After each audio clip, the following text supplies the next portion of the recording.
Three standards, same job, completely different rules. Pick the wrong one, and an entire factory floor goes dark.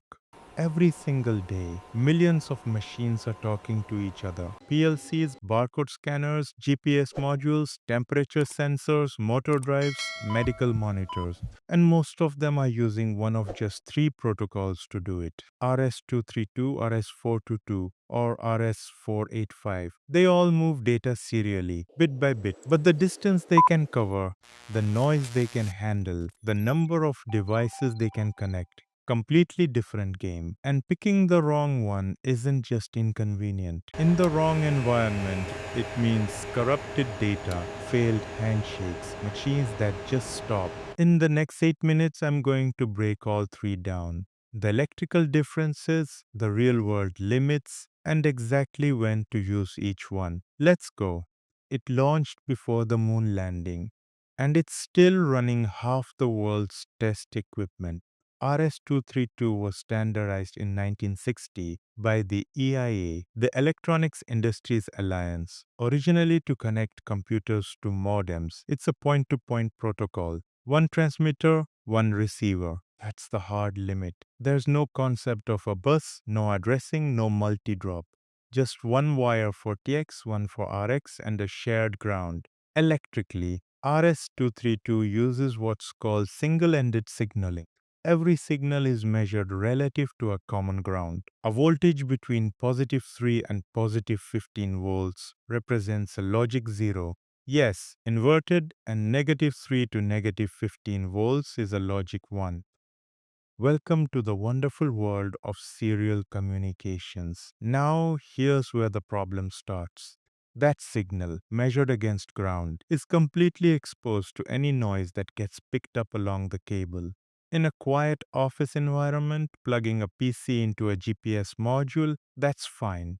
But put that cable anywhere near a VFD, a relay, or a switching power supply, and that noise couples directly into your signal wire. Start getting garbage data, framing errors, dropped bytes. This noise sensitivity is exactly why RS-232 is limited to about 15 meters, 50 feet, and about 20 kilobits per second at that range. Shorter cables can go faster, but you're still fighting against EMI the whole way. The connector you'll almost always see is the DB9, that 9-pin D-sub port that used to live on the back of every PC.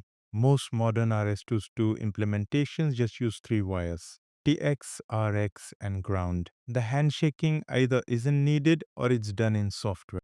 RS-232 is still everywhere. If you've ever connected a serial terminal to a router or a switch, that was RS-232. Most programmable logic controllers still have an RS-232 port as a programming interface. Lab instruments, GPS receivers, RFID readers, they all have it. Simple, robust, at short distances, universally understood. But the moment your cable has to cross a noisy factory floor, or your application needs more than two nodes, you need something fundamentally different.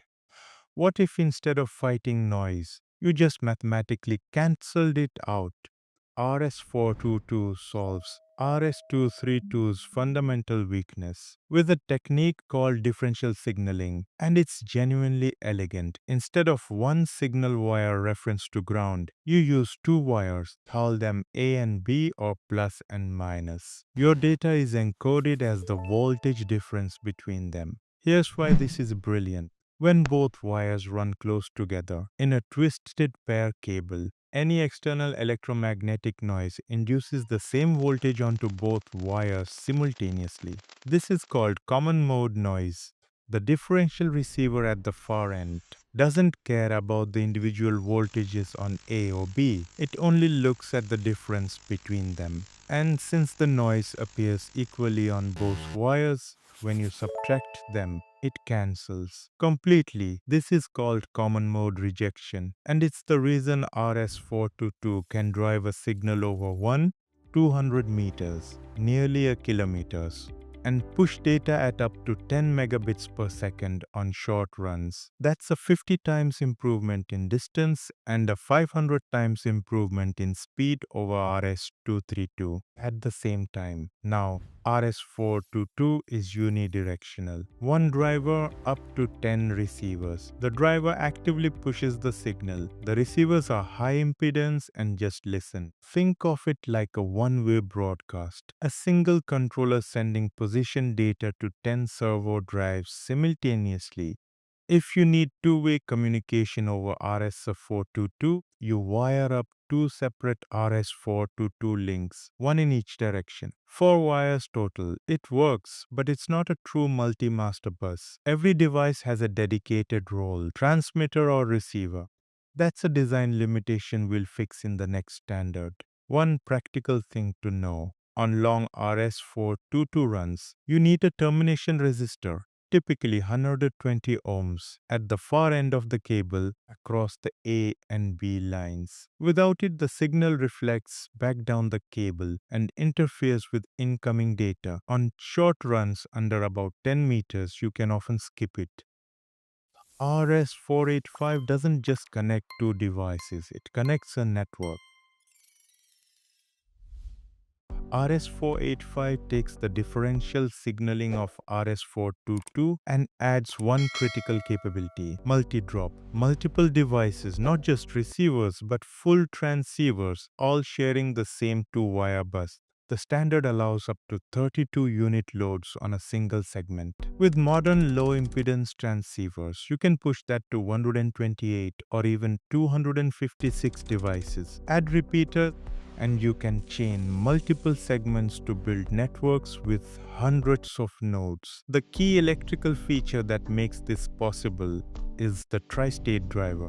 Each RS-485 transceiver has three possible output states: logic high, logic low, and high impedance, effectively disconnected from the bus. When a device isn't transmitting, it releases the bus completely. This lets any device on the network take control of the line to transmit, then hand it back. This is how half-duplex operation works. One device talks at a time, the rest listen. When it's done, it goes tri-state, silent. Another device takes over. It's exactly like a walkie-talkie system. You hold the button to talk, release it to listen, and everyone can hear everyone. You can also wire RS-485 in a 4-wire full duplex configuration. Two separate differential pairs, one for each direction, just like RS-422. This allows simultaneous transmit and receive. But in most real installations, 2-wire half-duplex is the standard choice. It halves the cable cost and connector complexity. And for the typical request response patterns in industrial protocols, half-duplex is completely sufficient. And here's why RS-485 matters so much in practice. Nearly every major industrial field bus that runs over copper uses it as the physical layer. Modbus TU, the de facto standard for PLCs and VFDs, runs on RS-485. BACnet MS-HTP for building automation, RS-485, DMX512 for stage lighting and theatrical control, RS-485. Even Profibus DP at its physical layer is RS-485. If you work in industrial automation, building management, or live events, you cannot avoid this standard.